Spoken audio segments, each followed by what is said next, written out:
નમસ્કાર વિદ્યાર્થી મિત્રો, ઇજી એજ્યુકેશનના આ ઓનલાઈન પ્લેટફોર્મની અંદર આપ સર્વે વિદ્યાર્થી મિત્રોનું હાર્દિક સ્વાગત છે। આપણે પાઠ નંબર 21ની ગયા લેક્ચરની અંદર વાત કરી કે જેની અંદર આપણે કાયદાનું સામાન્ય જ્ઞાન હોવું જરૂરી છે, નાગરિકોને મળતા જે મૂળભૂત ફરજો છે એની ચર્ચા કરી, બાળ મજૂરી છે, બાળકોની સામે જે થતું શોષણ છે એની સામે મળતા જે લક્ષણો છે એની આપણે ગયા લેક્ચરની અંદર ચર્ચા કરી। આજે આપણે હવે બાળ મજૂરી માટેના જે કારણો છે તો એ કારણોની ચર્ચા આપણે આજે કરવાની છીએ। તો પ્રયોગ ક્ષેત્રમાં બાળ મજૂરી સ્થિતિ અત્યંત દયાજનક છે। ભાઈ બાળ મજૂરી છે આ સ્થિતિ કેવી છે તો કે અત્યંત દયાજનક છે, બરાબર।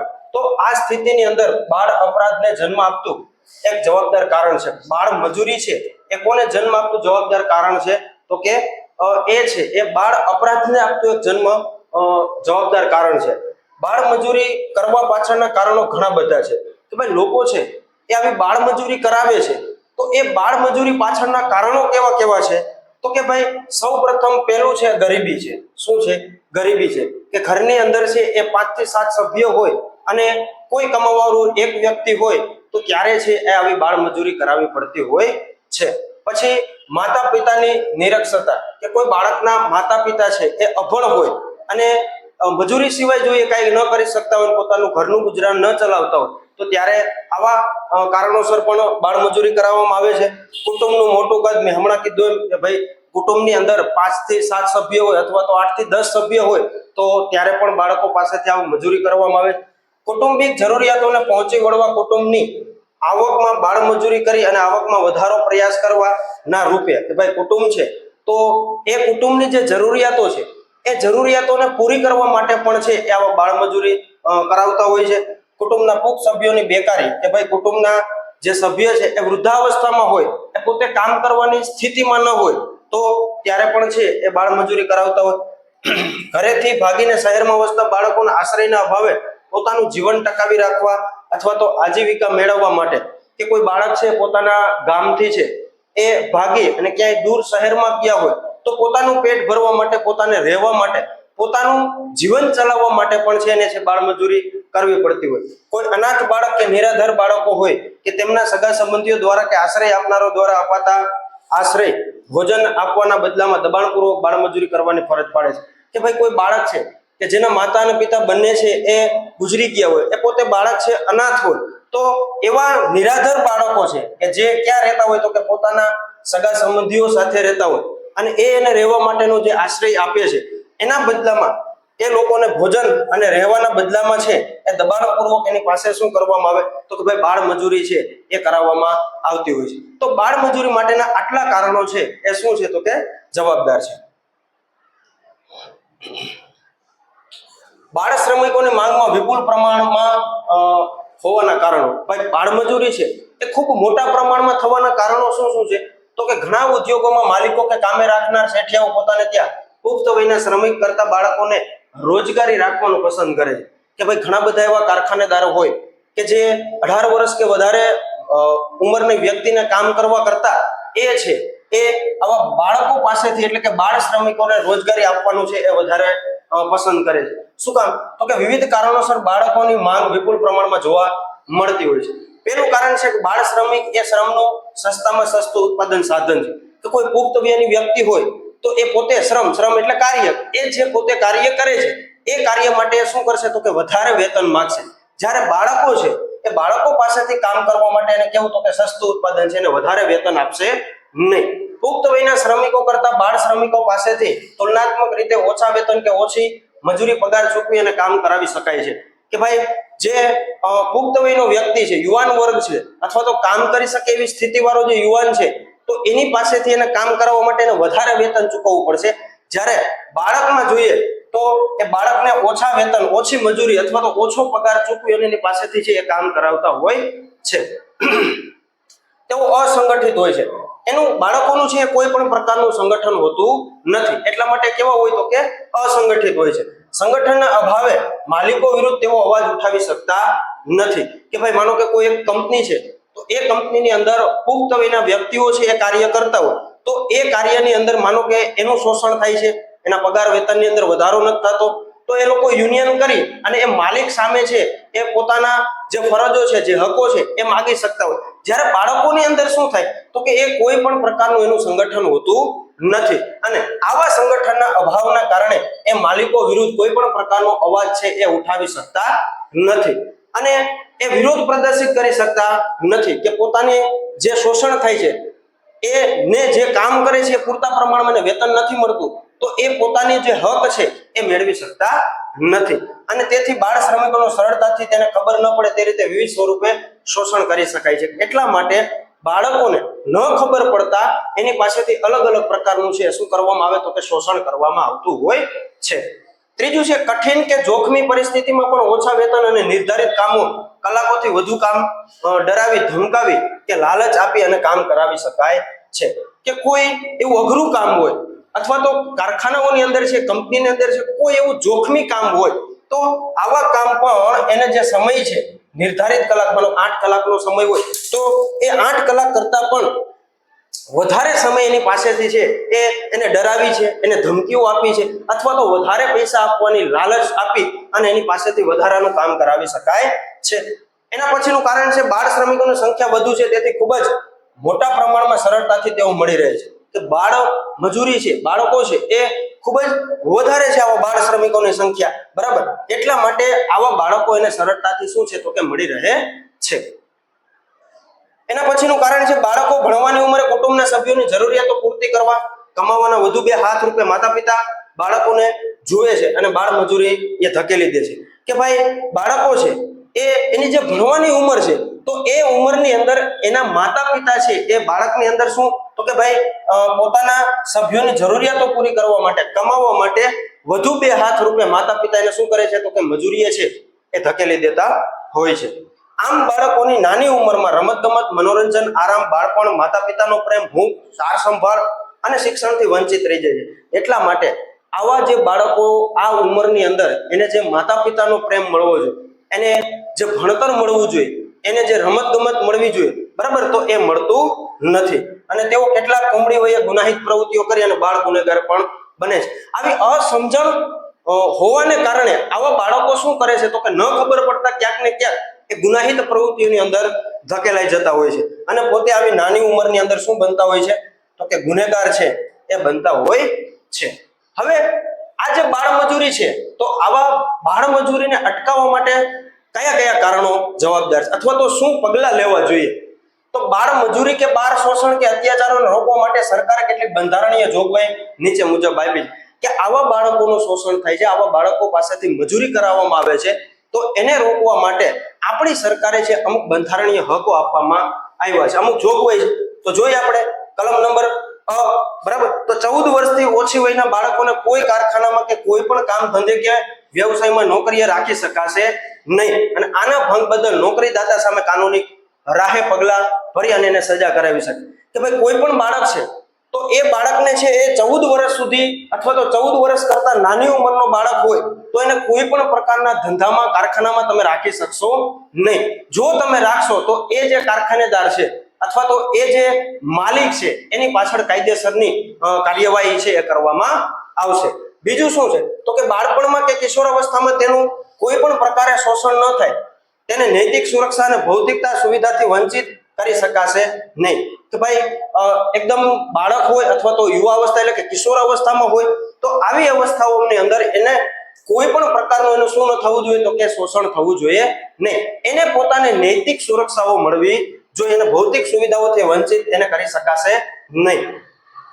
ત્રીજું છે બંધારણનો અમલ શરૂ થયાના 10 વર્ષમાં 14 વર્ષની ઉંમર સુધીના તમામ બાળકોને મફત અને ફરજિયાત શિક્ષણ પ્રબંધ સરકારે કરવાનો રહેશે. કે ભાઈ બંધારણનો અમલ થયો, એની શરૂઆત થઈ ત્યારથી જ 6 થી લઈને 14 વર્ષના બાળકને છે એ મફત અને ફરજિયાત શિક્ષણ મળી રહેવું જોઈએ અને એ બધી વ્યવસ્થાઓ કોને કરવાની રહેશે તો કે સરકારને છે એ કરવાની રહેશે. જો કે આ સંદર્ભમાં કેન્દ્ર સરકાર છે બરાબર એ કાર્ય કરી રહી છે અને અત્યારે આપણા ગુજરાતની અંદર છે એ RTE રાઈટ ટુ એજ્યુકેશન, બરાબર, કે 6 વર્ષથી લઈ અને પોતે બાળક છે 8 વર્ષ સુધી મફત શિક્ષણ છે એ મેળવી શકે છે. ત્યારબાદ વૃદ્ધો અને નિસહાયનું રક્ષણ. આ આપણે બાળકોની વાત કરી. હવે જે વૃદ્ધો છે, નિસહાય એટલે જેની કોઈ સહાય નથી કરતા, એના માટેનું શું છે તો કે વૃદ્ધો અને નિસહાય વ્યક્તિઓની સમસ્યાનો પ્રશ્ન વિશ્વવ્યાપી છે. આ માત્ર ભારત પૂરતો નથી. આવા જે વૃદ્ધો છે એની જે નિસહાયનું રક્ષણ આપવું, બરાબર, તો આ સમસ્યાનો પ્રશ્ન છે કોનો છે? તો કે સમગ્ર વિશ્વનો છે. પરંતુ વૃદ્ધાવસ્થા એ કુદરતી ક્રમ છે. બાળક પોતાનો જન્મ લે પછી બાલ્ય અવસ્થા આવે, કિશોરાવસ્થા આવે, યુવાવસ્થા આવે, પ્રૌઢાવસ્થા આવે, વૃદ્ધાવસ્થા આવે. તો આ કેવું છે? તો કે ભાઈ કુદરતી છે અને ક્રમિક છે. તેના જીવનમાં વૃદ્ધાવસ્થામાં તેની સુરક્ષા અને સુખાકારી માટે સમાજને ચિંતા અને ચિંતન કરવાની ફરજ બને છે કે એમની સુરક્ષા મળે, એમને પોતે સુખ મળે, એ માટે સમાજને છે એ સુરક્ષા અને સુખાકારી માટે સમાજને છે ચિંતા અને એની સામે રક્ષણ આપવું એની ફરજ બને છે. ભારતમાં આરોગ્ય વિષયક સેવાઓ, અદ્યતન તબીબી સારવાર, ઔષધીય સવલતોના કારણે વ્યક્તિના સરેરાશ આયુષ્યમાં આજે સરેરાશ 4.3 વર્ષમાં વધારો થયો છે. 2001 થી અને 2005 ના સમયગાળામાં ભારતમાં પ્રજાનું સરેરાશ આયુષ્ય 63.2% હતું. 2 વર્ષનું હતું, બરાબર. જ્યારે 2015 માં વધી અને સરેરાશ આયુષ્ય કેટલું થઈ ગયું? તો કે 67.5 વર્ષ જેટલું થઈ ગયું છે. કે ભારતની અંદર જે આરોગ્ય વિષયક, અત્યારે તમે એક ફોન કરો તો તમારી પાસે 108 છે 2 થી 5 મિનિટની અંદર પહોંચી જતી હોય. તો આવી આરોગ્ય વિષયક સેવાઓ છે ટેકનોલોજીના કારણે એ તાત્કાલિક સારવાર મળે છે. સારી દવાઓના કારણે જે વ્યક્તિનું સરેરાશ આયુષ્ય છે તો એ આયુષ્યની અંદર શું થયું છે? તો કે ભાઈ વધારો થયો છે. કે સરેરાશ આયુષ્ય છે આજે 4.3 વર્ષમાં વધારો થયો. જ્યારે 2001 થી લઈ અને 2005 ના સમયગાળામાં જો ભારતમાં પ્રજાનું સરેરાશ આયુષ્ય કેટલું હતું? તો કે 63.2 વર્ષ જેટલું એ છે જીવી શકતા હતા, બરાબર. જ્યારે 2015 માં વધી અને સરેરાશ આયુષ્ય અત્યારે કેટલું થઈ ગયું છે? તો કે 67.5% જેટલું થઈ ગયું છે. એટલે કે અત્યારે આપણે છે મિનિમમ 67 વર્ષ જેટલું જીવી શકીએ છીએ. ભારતમાં 2001 થી 11 ના એક દાયકામાં વૃદ્ધોની સંખ્યામાં 2.75 કરોડનો વધારો થયો છે. કે તમે 2001 થી લઈ અને 2011 સુધી જો વૃદ્ધોની સંખ્યા જોવા જઈએ તો કેટલી છે? તો કે 2.75 કરોડ. 2011 માં એક અંદાજ મુજબ વૃદ્ધ મહિલાઓની સંખ્યા 5.28 કરોડ હતી. કે ભાઈ એની મહિલાઓની સંખ્યા કેટલી હતી? તો કે ભાઈ 5.28 કરોડ હતી. જ્યારે પુરુષ વૃદ્ધોની સંખ્યા કેટલી હતી? તો કે 5.11 કરોડની હતી.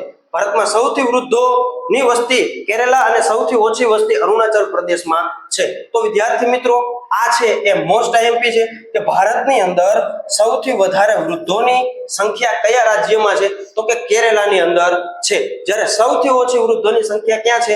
અરુણાચલ પ્રદેશની અંદર છે. તો આ યાદ રાખજો. ગુજરાતમાં વૃદ્ધોની સંખ્યા અંદાજે 35 લાખથી વધુ છે. આપણા ગુજરાતની વાત કરીએ તો આપણા ગુજરાતની અંદર વૃદ્ધોની સંખ્યા કેટલી છે? તો કે 35 લાખ જેટલી છે. અને વૃદ્ધોની વધતી જે વસ્તી છે અને એમનું જે સરેરાશ આયુષ્ય છે એમાં વધારો થવો એ સામાજિક અને શારીરિક જે કઈ સમસ્યાઓ છે એ ધીમે ધીમે હવે શું કરી રહી છે? તો કે જન્મી રહી છે, બરાબર. પશ્ચિમી સંસ્કૃતિ હોય, વિભક્તિ કુટુંબમાં રહેવાની ઘેલસા હોય, સંતાનો આ વૃદ્ધ માતા પિતા તરફની નૈતિક ફરજો, મૂલ્યો અને સંસ્કૃતિ ભૂલાવ્યા છે. કે આજે જે આ પશ્ચિમી સંસ્કૃતિ છે તો એ પશ્ચિમી સંસ્કૃતિનું અનુકરણ કરી અને પોતાના જે બાળકો છે એ વૃદ્ધો જે માતા અને પિતા છે, બરાબર, તો એના તરફની જે પોતાની નૈતિક ફરજો છે, પોતાનું મૂલ્ય છે, સંસ્કૃતિ છે, એ આજે ધીમે ધીમે શું કરે છે? તો કે ભૂલી રહ્યા છે. વૃદ્ધ માતા પિતાને આર્થિક મદદ છે એ સંવેદના કે લાગણી શૂન્ય વર્તન વ્યવહારથી મજબૂર બની અને ઘરડો ઘર વૃદ્ધાશ્રમમાં રહેવાની ફરજ પાડે છે. કે આવા જે સંતાનો છે એ પોતાના માતા પિતાને કોઈ પણ પ્રકારની આર્થિક સહાય કરતા નથી અને એને ન કરવું પડે એટલા માટે એને ક્યાં? તો કે ઘરડા ઘર એટલે કે વૃદ્ધાશ્રમની અંદર છે એ મૂકી આવતા હોય છે અને આમાં રહેવાની એને ફરજ પાડે છે. વૃદ્ધોની સમસ્યાઓ પ્રત્યેક લોકોનું ધ્યાન ખેંચવા માટે સંયુક્ત રાષ્ટ્ર એટલે કે યુનોએ 1999 ના વર્ષને આંતરરાષ્ટ્રીય વૃદ્ધ વર્ષ તરીકે છે ઘોષિત કર્યું હતું. કે સંયુક્ત રાષ્ટ્ર યુનોએ છે એ વર્ષ 1999 ના વર્ષને છે એ આંતરરાષ્ટ્રીય વૃદ્ધ વર્ષ તરીકે છે એને ઘોષિત કર્યું હતું. તો આ વિદ્યાર્થી મિત્રો આઈએમપી છે કે ભાઈ આંતરરાષ્ટ્રીય વૃદ્ધ વર્ષ તરીકે કયા વર્ષને ઉજવવામાં આવે છે? તો 1999 માં. કોણે અમલમાં મૂક્યું હતું? તો કે સંયુક્ત રાષ્ટ્ર સંઘે, બરાબર. અને આ પ્રત્યે વર્ષે તારીખ 1 ઓક્ટોબરના દિવસે વિશ્વ વૃદ્ધ દિન તરીકે ઉજવવામાં આવે છે. તો આપણે આ પણ યાદ રાખવું જોઈએ કે 1 ઓક્ટોબર છે, તો 1 ઓક્ટોબરને આપણે કયા દિવસ તરીકે, તો કે વિશ્વ વૃદ્ધ દિવસ તરીકે છે એ ઉજવીએ છીએ. વૃદ્ધો અને નિસહાય વ્યક્તિઓનું રક્ષણ અને સલામતી સંદર્ભે સરકારે લીધેલા પગલાઓ જોવાના છે કે આવા જે વૃદ્ધો છે, જે નિસહાય વૃદ્ધો છે, તો એના રક્ષણ માટે સરકારે જે પગલાઓ લીધા છે, તો એ પગલાની વાત આપણે કરવાની છે.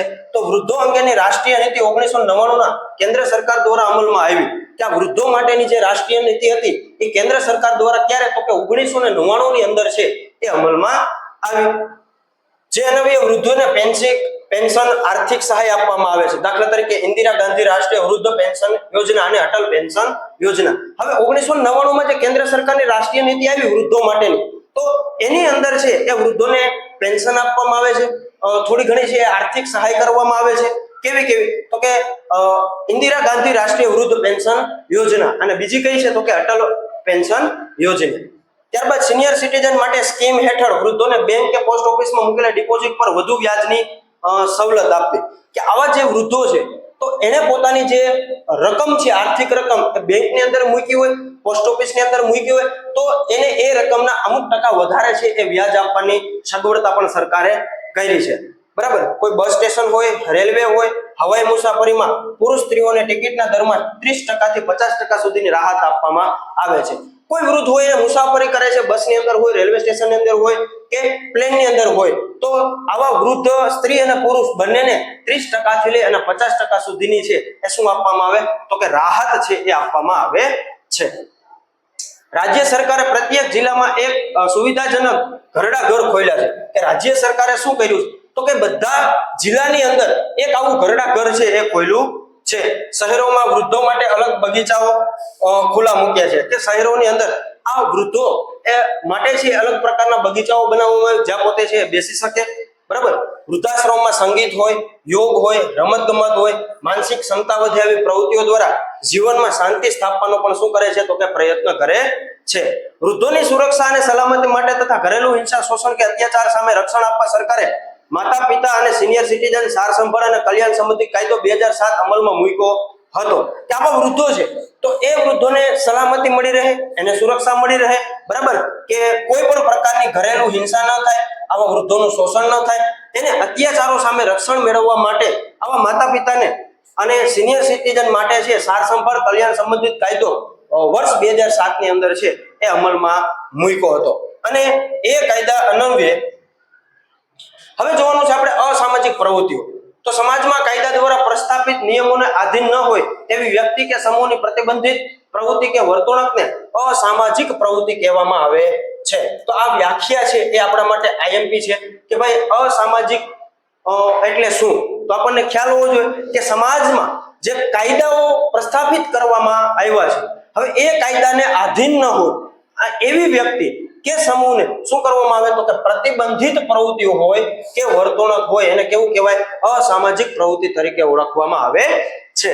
સમાજમાં કેટલીક અપરાધજન્ય પ્રવૃત્તિઓ, અમુક એવી ગુનાહિત પ્રવૃત્તિઓ કરવામાં આવે છે. અસામાજિક કે પ્રતિબંધિત પ્રવૃત્તિઓ આપણને જોવા મળે છે કે જે અસામાજિક પ્રવૃત્તિઓ હોય અથવા તો જેના ઉપર પ્રતિબંધિત હોય આવી પ્રવૃત્તિઓ છે એ આપણને જોવા મળે. કેવી, તો કે ખૂન કરવું કોઈનું, ચોરી કરવી, અપહરણ, લૂંટફાટ, છેતરપિંડી, બળાત્કાર, છળ કપટ, સાયબર ક્રાઇમ વગેરે બ્લુ કોલ, આ બધાને આપણે શું કહીએ છીએ, તો કે અપરાધ. કે કોઈનું ખૂન કરી નાખવું, ચોરી કરવી, લૂંટફાટ કરવું. બરાબર. તો આ બધાને અપરાધ કહે છે.